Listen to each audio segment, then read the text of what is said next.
We're filming in San Diego for the Hamilton College Jazz Archive, and it's my pleasure to have Bob Schulz, vocalist and cornetist, and cup mutist, Oh, yes. which we'll talk about that in a moment, with us. Thanks for coming and joining me. Well, I appreciate you asking me. It's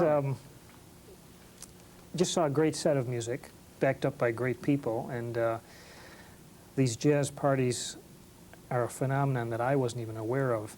When did you first start doing these? Well, I haven't been on it that long, and but I've been, I think Atlanta Jazz Party was the first one, and that was 91, I think it was, 91, 92. Mm-hmm. And a lot of the same guys that we have here are playing that. However, there was a few that I've never played with before, because there's, this is kind of the LA area, and there's some people that come up from there, and some people that came out from New York that I've heard of, Yeah. and I've heard people talk about, and I finally experienced it, and they're great. Boy, the last group we just played with, Mm-hmm. John Bunch and Bucky Pizzarelli, man, make everybody look good. That's the cream right there, huh? Yeah. Oh, especially that ballad that you sang was, you know. Oh, I just told, I stopped on the way up here, and I in the bar, and I said to Bucky and to John, I said, man, I said, I've never been accompanied by anyone who's as sensitive as you two are. And they've done a lot of it, you know. Yeah. And so they talk about a support group. Mm-hmm. They were great, so it was easy to sing. Do you think that has something to do with not only that they've been doing it for a long time, but they knowing the role of your instrument? Oh, and yeah. That's important in any field, especially in jazz. You have to know where you belong in an ensemble, or whether you're accompanying someone else who's soloing, or whether you're, well, just being on stage and showmanship. I mean, Mm-hmm. you have to know what you're supposed to do, and all these guys do. So it's, Yeah. it's an honor. Especially when you have, well, you got all those horns up there on some of these sets, and 2 trumpets, for instance. Like, How about 3 trumpets? how about 3? I didn't see there's that some. when you had 3 Oh, up that there. was 3 last night. Oh, Talk about but it worked out fine, you know. It Uh-huh. worked out just fine. The 2 trumpets isn't quite as bad, because because there's a tradition of that. yeah, you know. there's a tradition, and the Eddie Condon band has done that in the past, and we did it last night with Dan Barrett running the show, and he had an A line and a B line, so much the same as Eddie Condon used to do, Uh-huh. and with Billy Butterfield and Wild Bill Davison, and you know it worked out great. And then at the end, all hell breaks loose. You know, everyone plays, so it's one of those. Well, you were, before the cameras were rolling, you were telling me that you come from a big metropolis in Wisconsin, was it? Oh yeah, sure, you betcha. No. Yes. Yeah. It's Waniwak, Wisconsin. It's 731 people. Wow. I had like 48 people in my graduating class. You know, it's one of those. But it was very nice. I grew up in a, you know, you grew up in safe. Everybody knows each other, and so it was a good way to grow up. It was a very nice upbringing. Did the small town atmosphere have anything to do with the music you heard as a kid? Well, when I grew up, I always loved music. My father played a cornet, and then it passed down through the family, my brother and my sister.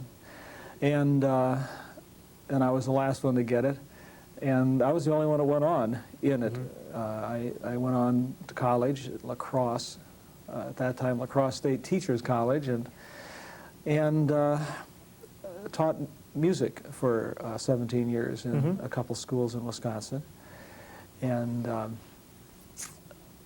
played in the city band, in the town band, and used to play trumpet trios, you know, some of those typical Herbert L. Clark things with the band, and loved it. You know, it was part of my life, as was sports. I enjoyed that, and hunting and fishing. You have to do that in Wisconsin. You know? It's one of those things. Yeah.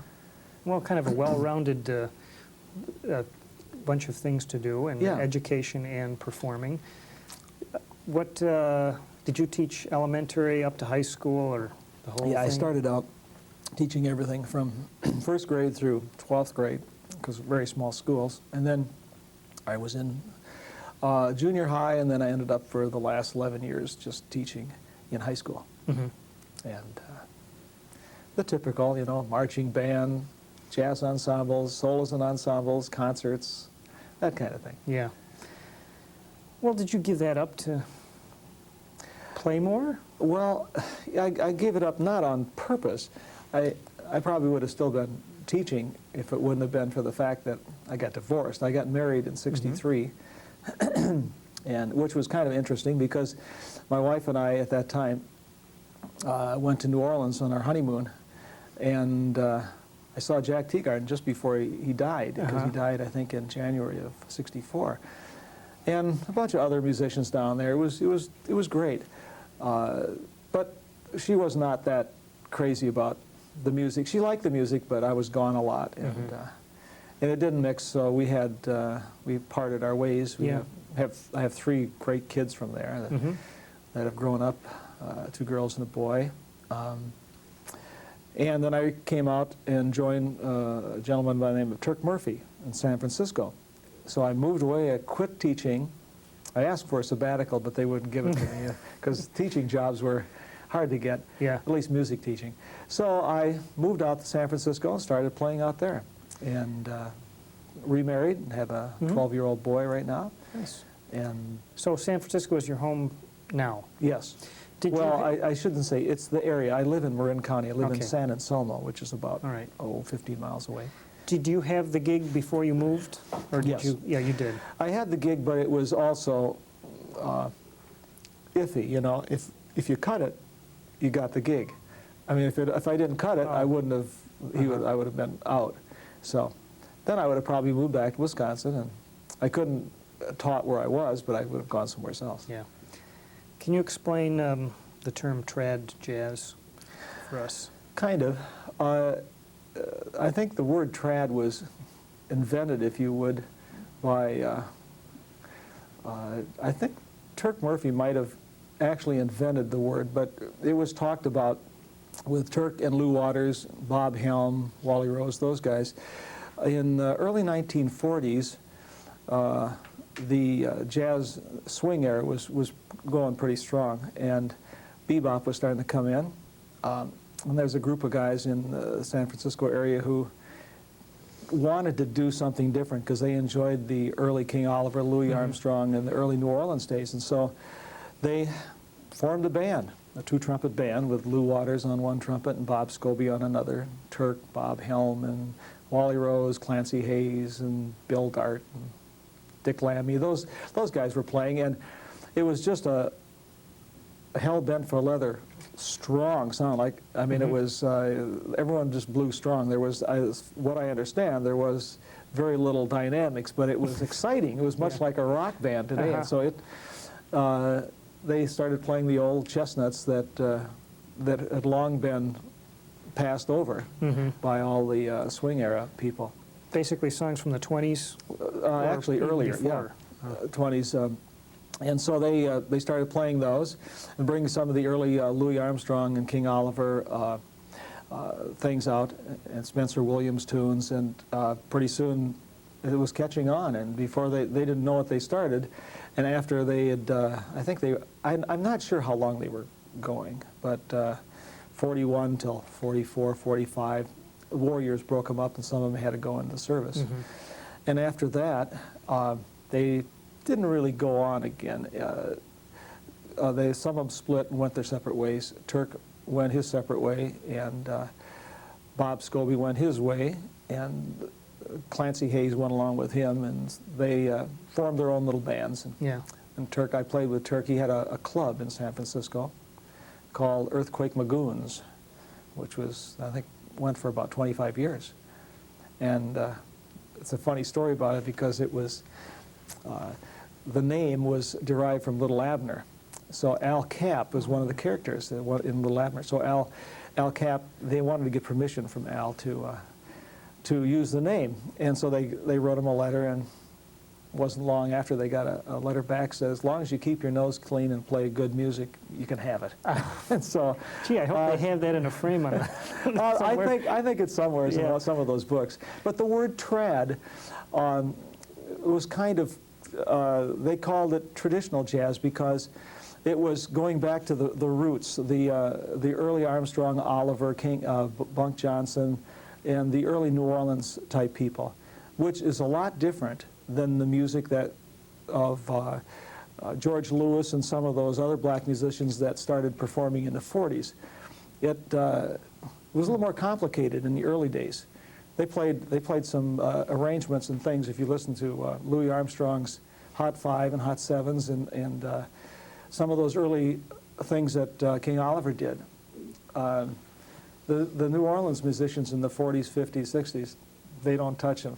Oh. So they play the nice, When I Grow Too Old to Dream About, and so, good gospel type things. And I'll probably get in Dutch for saying this, but I mean it's a little different. Mm-hmm. People nowadays would think, when they think New Orleans, they think of the music that you hear down there now, or you used to hear in the 50s and 60s down at Preservation Hall Mm-hmm. or Dixieland Hall when it was there.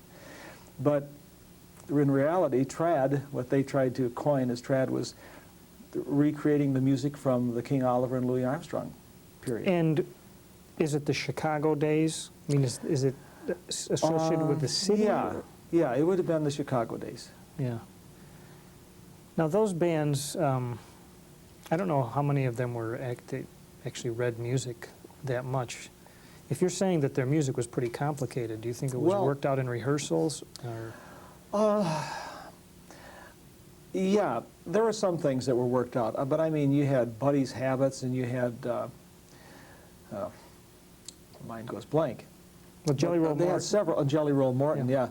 In fact, Turk loved Jelly Roll Morton. Mm-hmm. He tried to bring out as much of the old Morton stuff as possible and play as much as that as they could. And that music was going on back then, and that was the kind of music they wanted to recreate. A lot of the current New Orleans groups, although some young guys down there now that are doing that, but in the 40s, 50s, and 60s, and 70s, they were just playing things that were 8 bars long, 16 bars long, and just, just playing it. But there was, that was the music in those days, in the 20s. I mean, that jazz was, the big name writers, the Jelly Roll Mortons, they were writing, and they were putting out some great stuff. Mm-hmm. So there was good music being played, and that's what he wanted to recreate. Is it curious to you that, well, correct me if I'm wrong, there doesn't seem to be that many black musicians playing either trad, or if you go to these festivals, for instance, that they're not playing this era of music? Yeah, it's true. And I don't know why. Maybe it's passed them by as far as their interest, Mm-hmm. or maybe it's not in. A lot of music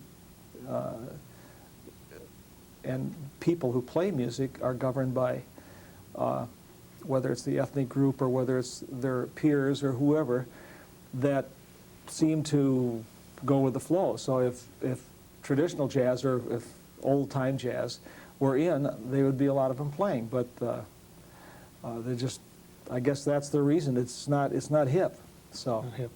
you can't find them. And there's, boy, if they'd ever come out and start playing and really recreating some of the old stuff that they did before, they'd be in demand. Uh-huh.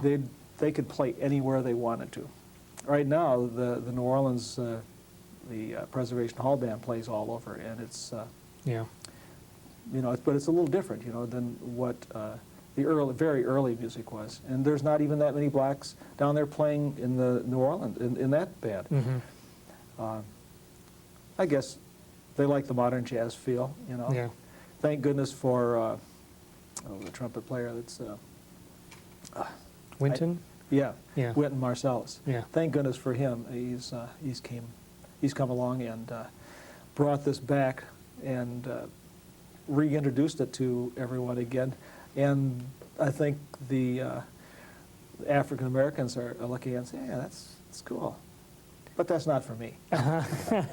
Let him do it. Yeah, that's true. And it's, you wonder sometimes if Buddy Bolden, for instance, could envision that music that he played on the stage of Lincoln Center, would it be like, whoa, you know, because the music came from such a, the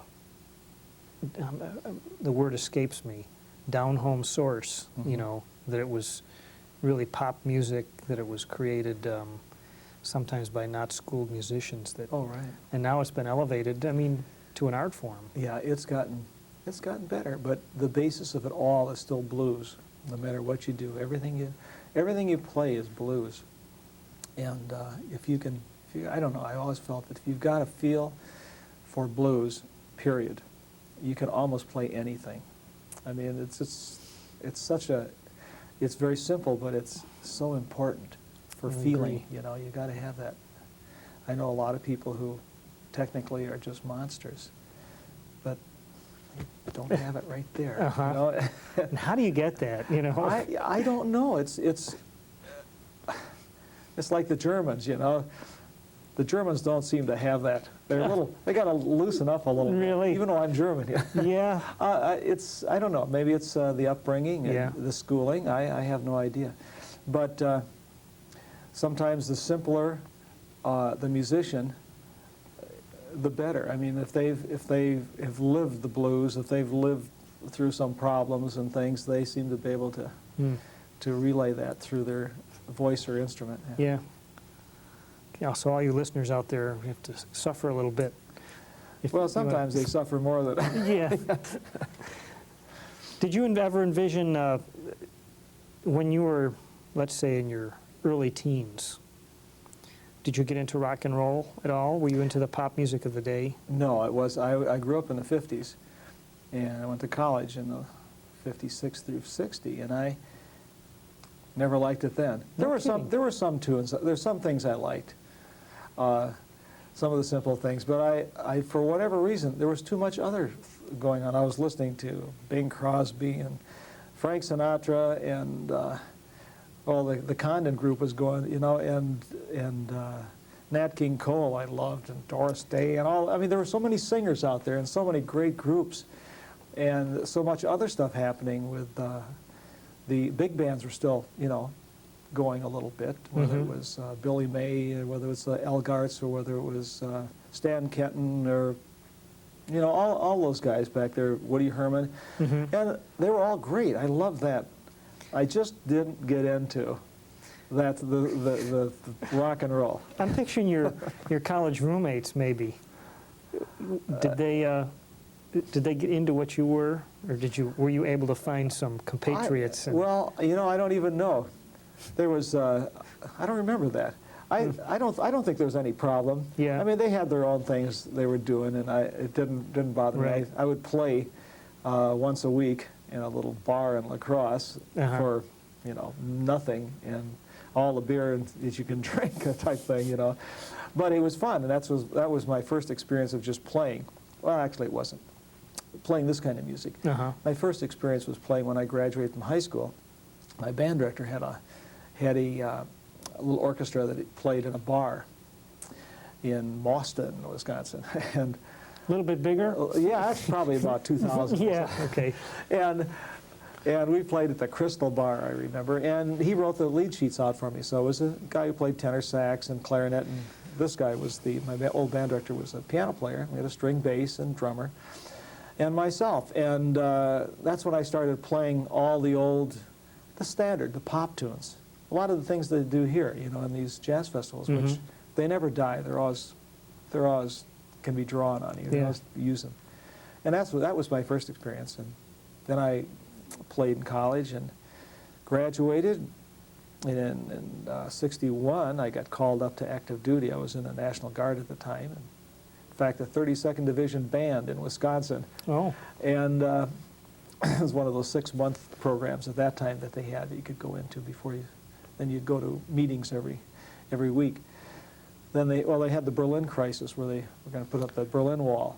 And so they called everybody up that was, in Wisconsin. Some 10,000 troops went out Wow. and to Fort Lewis, Washington. Started playing in some of the old top 5 grader clubs and NCO clubs and things out there. And somebody knew something about the old jazz. A guy by the name of Charlie Marshall had all kinds of records and stuff. So we put together a little band called the Riverboat Ramblers, which was it's still going in Wisconsin. That started in '61, and I sort of cut my teeth on that, playing everything. We didn't play the West Coast style, which is the traditional, which is banjo, tuba, and Turk Murphy style. But we played, you name it, Eddie Condon. We played the New York style. We played Chicago style. We played New Orleans. Everything, and it was just fun. You know, a lot of dances and stuff. Yeah, for the servicemen and their wives and families and all that. The names still fascinate me. You know, like, if you're going to play a tune by Jelly Roll Morton, then is there something that people do differently to play the Chicago style than if you're going to do an Eddie Condon tune, and is that the New York style, or is it something that you can put into words? No. Okay.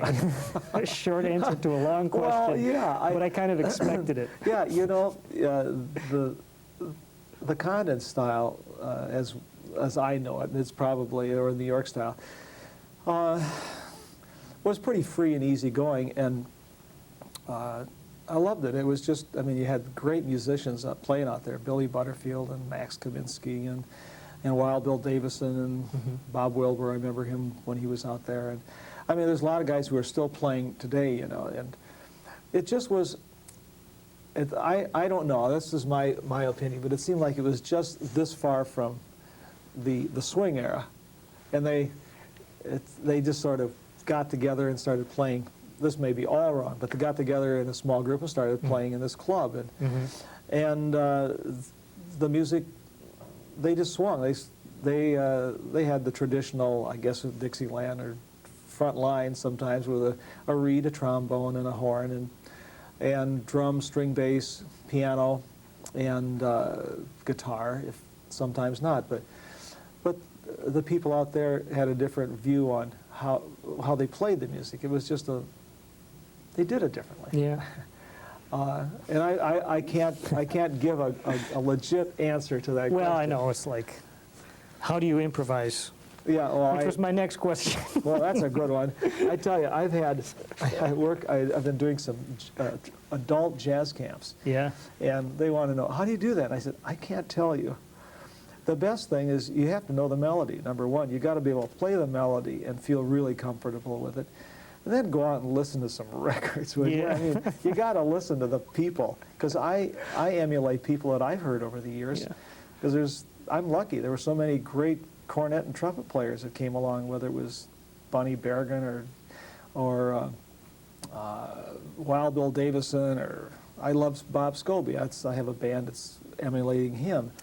And Bobby Hackett, and geez, I mean, there's Harry James. There's so many. You know? Yeah. Charlie Spivak. So you can always draw a little bit from everybody. Muggsy Spanier, there's another guy I love. But I can see these people come to this camp and going, wait a minute, I came to this camp and now you tell me you can't tell me how to do this? Well, after they leave, they understand. Yeah. Because most of the people that come to the camp are at least 60 and over. And, and they made a choice early in life. They were going to go out and make their fortune instead of being musicians. But they used to play before that. And now they say, geez, there's more to life than that. I'm retired now, and I'd like to be able to play some of that stuff that I used to. So they come in knowing full well that they may not ever take off, but they're having fun. And so I just work with them. I tell them, you got to listen to all the people. And, and if it's here for improvisation, you can do it. If it isn't, you can't. I can't teach it. You can teach people to go up and down on scales and arpeggios and things like that. But that again is different. When I was saying before about you got to have the blues, you got to have the feel in your heart, and if it's there, then you can make use of all the scales and all the study. But if you don't have that, then he's going to sound real mechanical. Do you ever use, have them scat or anything like that? Yeah, I used to. In fact, I used to sing like Louis, you know, because I always loved Louis Armstrong. And you can hear the gravel in my voice here. And that gravel is there because I used to do that too much. And yeah, I had, that can hurt. I was hemorrhaging my vocal cords, and the doctor said, you know, he said, "What are you doing?" I said, "I'm doing this." And he said, "Don't do that." Like, okay, so I didn't do that anymore. Well, don't do it again, please. I don't want to. Because I used to be a tenor, and I could even sing falsetto. Wow. I can't even come close to that anymore. I can't do that at all. So I said, I want to be able to just sing plain, you know. Isn't that interesting with his voice? We wonder if he was 12 when he had that in his voice, or I don't know. Of course, you know, with our gang, you know, the one guy in our gang with that huge voice. Yeah. Oh, that's right. Oh, man. So you can make, between playing with the trad festivals and these kind of festivals, you can actually make a living as a musician. Do you do other things? Are you saying that with a straight face? I'm trying. No, it's the talk with other musicians is, I bet my wife makes more money than yours. Yeah. That's good. And my wife does make more money than That's she's good. She's a manager of property manager, but she's very supportive and to it. So that helps. yeah, no, it's unless you want to maintain a family life, you just can't. You can't just go out. In order to make a good living, you have to be gone all the time. Mm-hmm. And then you're not you can't stay married. It's not, as it is, she doesn't like me going as much as I do. Right. Neither does my 12-year-old. Sure. What's the difference when you go to a trad jazz festival? Is it more organized bands? Yeah. Yeah, there's a lot of amateur type bands, which they, like a lot of the European bands do, they emulate a lot of the old records. In fact, they'll copy a lot of them verbatim, you know. They won't copy the solos. A lot of the Europeans will copy all the solos. Yeah. In fact, there was some solos that I know there's a Japanese group that had copied some things, and they copied, they had a record that had a skip in it, and they copied the skip. So it was really crazy. But the bands you find at these trad festivals, there's some good ones. They emulate maybe the old Lou Waters Yerba Buena band, that one I was talking about before, and 2 cornets, and it's just hell-bent for leather, where it's real strong. Then there's bands that'll, you know, they play a little bit of everything. They'll play country western, they'll play jazz, they'll play whatever. But you can see, and I've seen over the last 10 years, that years ago, some of the bands were pretty good in the old traditional, like the word traditional, in the old Dixieland. I hate to use it, just say Dixieland. They were playing pretty good Dixieland, and all the instruments seemed to know how it was supposed to sound, how they would sound in it, and they just felt that, and they listened to records. But in the last 10 years, it seems like there's the bebop and the modern jazz guys, and then the big band guys that were schooled at North Texas State. You know, there's no lab bands and things around, so they're out looking for work. You know, they're trying to play here and there, and there's just nothing. Right. Las Vegas and Reno is closed down because as far as the big orchestras now. They're using tape music now. Yeah, the tape music and Muzak and the machines. So they're jumping into the Dixieland circuit, but they still sound like modern jazz players trying to do it, and it sounds like, ooh, it just no kidding. It just doesn't fit, you know. Yeah. So. Is there any, let's say, current modern jazz being recorded today that you like to listen to? I don't know. Probably not. I mean, I can't say that with an educated opinion, because I'm not drawn to it, so I can't say, oh yeah, this is a group I like to listen to. No, I like to listen to talk radio. And sometimes I like to listen to actually, as strange as it seems, 50s rock and roll. 50s, I do too. Some of the old things, Sure. you know, I get Absolutely. a kick out of that, and Yeah. I enjoy it. Now that I look back at it, it doesn't seem to be quite as bad as as I felt at the time. Well, oddly enough, I think some of that music, I like to listen to the arrangements. They were arranged, and I suspect that some of the people behind that music were actually some of the swing band arrangers and so forth. I would say so. That they had a sense of song form and where to put the horn parts and all that, even though it was a new kind of music, there was that kind of carryover. And that's what I like to listen for, you know, in the music anyway. Yeah, that's good. Tell me about your horn here. And A horn? This is an old horn that has lots of patches on it. And right it's here a cornet. It's a cornet. There's Yeah. bubble gum covering one here, or not bubble, just regular gum. And with some masking tape on until I get it fixed. But I've got patches on it all over. It's early 30s. It's an Olds, Los Angeles Olds, and it's early 30s. I got it for $75, and I wasn't interested in the horn at the time. I was interested in this old button mute here. It's a Con. It's called a button mute? Well, it's only because it's small. Like Okay. that's just a name. I'm not sure if Yeah. that's really what they would call this one, but Mhm. that's what they call them. Nowadays, they refer to them as buttons. Yeah.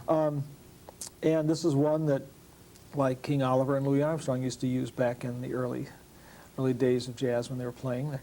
Clyde McCoy used to use this when he played Sugar Blues. He'd put a little plunger over the outside and play it. So it was a muted sound to start with, Yeah. and then it was a wah and kind of Right. on top of that. And then with the, and then you put a, I don't know if this one isn't as good. This is a brass cup. Mm-hmm.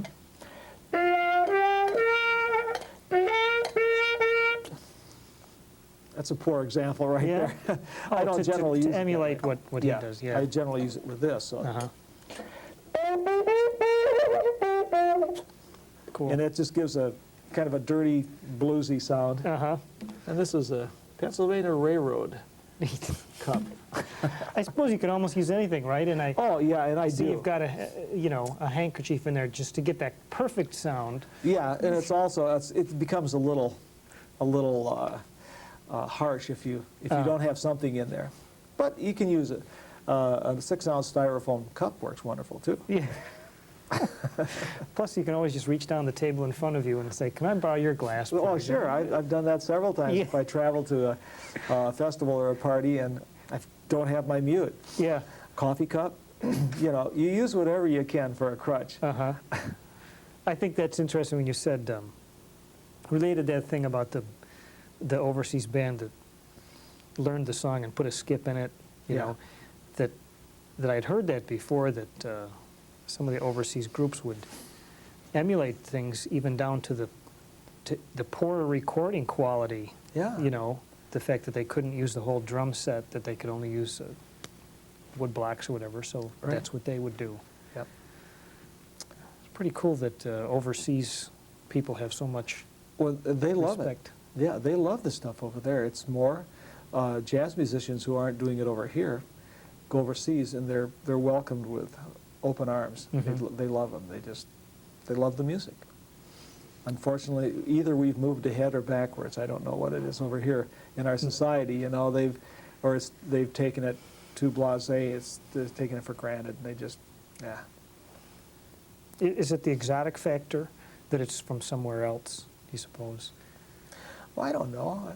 I can't say that I go out and play some of the stuff that I've heard from overseas. I don't know. That's true. That's true. What's coming up on the schedule for you? We're going to get out to some more festivals. Well, let's see. Monterey is coming up, a little Monterey Jazz Festival coming up. I have a band that's called Bob Schulz Frisco Jazz Band, which is a band that's patterned after Bob Scobie and Clancy Hayes. So we play a lot of the old jazz, but we swing it a little different, a little more. Yeah. And there again, it's kind of a funny thing, because the guys who play still play in the old style, but we try not to play it exactly like the records in the old days. Sometimes I'll use a string bass, sometimes I'll use tuba, sometimes I'll use banjo, sometimes I'll use a guitar, you know, and just to mix it up and make it just more flexible. Right. And I can't play stuff unless it's an old rag. I can't play stuff the same all the time. I just can't do it. I had to do that with Turk, because his was all orchestrated. His music was arranged, and you could stay within the boundary of the arrangement. You'd have to play the same notes he had written, but I mean, you'd play your 16 measures, and then someone would take four bar or 4 measures of a solo, and another guy would take it. And it was always the same. The intros, the outros, they were all the same. I enjoyed that, but and I learned a lot as far as presentation and what the people liked. But I couldn't do that. I did it 8 years with it. I couldn't do it the rest of my life. Right. I would turn into an alcoholic. Yeah, yeah, it could happen too easily. Can you think of the worst gig you ever found yourself on? You were going to ask me, and I didn't think of that. I thought of gigs where I've forgot my horn, or I've driven, you know. I've been practicing and picked up my horn case, took it down to a gig, and opened it up, and oh no! I thought I was the only one that had done that. Oh no, I've done that. I did that. I've done that. You never left it on top of your car and drove away, did you? Yes. Did no, you? Not on top of my car, but I've left it on top of the car in other circumstances, which I don't even want to talk about. Where oh man, like what did you do? You opened your horn. Well, I was the first. That was probably what I looked like, you know, like that. And somebody found me a horn. Some high school or someplace. I think it was in Lake Geneva, Wisconsin, and somebody knew of someone who had a horn, and that was a chore because you're used to a mouthpiece. Then this mouthpiece is something I've had. This is a cornet, but this is a trumpet mouthpiece, and I had the receiver fixed to fit that, and it's the only mouthpiece I can play on. Yeah, it's real sensitive. So. Well, that would have been a good time to do that attitude, like someone goes out and find you a horn and then go, I'm not going to play that. Yeah, sure. Really make a reputation. Yeah, no, I wouldn't have done it. I don't know. And it's like asking, you know, what tune do you hate to play? I really don't hate to play anything, because they all got something, and I've never known. I know people who just say, "Oh, I'll never play that tune. Oh, I hate that tune." I don't hate any tunes. I mean, they all got something to offer, and if someone especially requests it, that's a great reason to play it, because you're going to win a fan. You're going to win somebody over, and you're in there to entertain. And you're not just to entertain yourself, but entertain the people that are out there. And if they're happy, I'm happy. If they're smiling and enjoying it, I'm going to feel the same way. Yeah. And I guess that's why I keep playing. Well, that sounds like a good way to wrap this up. I mean, those are good sentiments and something that future jazzers could probably profit from hearing. I think so. Yeah. If you're doing this just for the bucks, it's going to not be any fun. Yeah. But the money as well. The money is important, really important. But you also have to have some love for it. And being able to play at these jazz parties, as I'm doing here in San Diego, and rubbing elbows with some of the great people, it elevates you to places that you didn't play before. And I know that it's there, but if you're playing with people that aren't into that bag or aren't playing that way, it's really hard to get up. Right. And it's easy to get up when you're playing with all these great people around here. Well, best of luck to you, and hope you can cook up a good set for later on this evening. Well, we'll see what we can do. Okay. Gonna have to cook up some dinner pretty soon. That's right. Thanks a lot. Okay, thanks a lot. Yeah.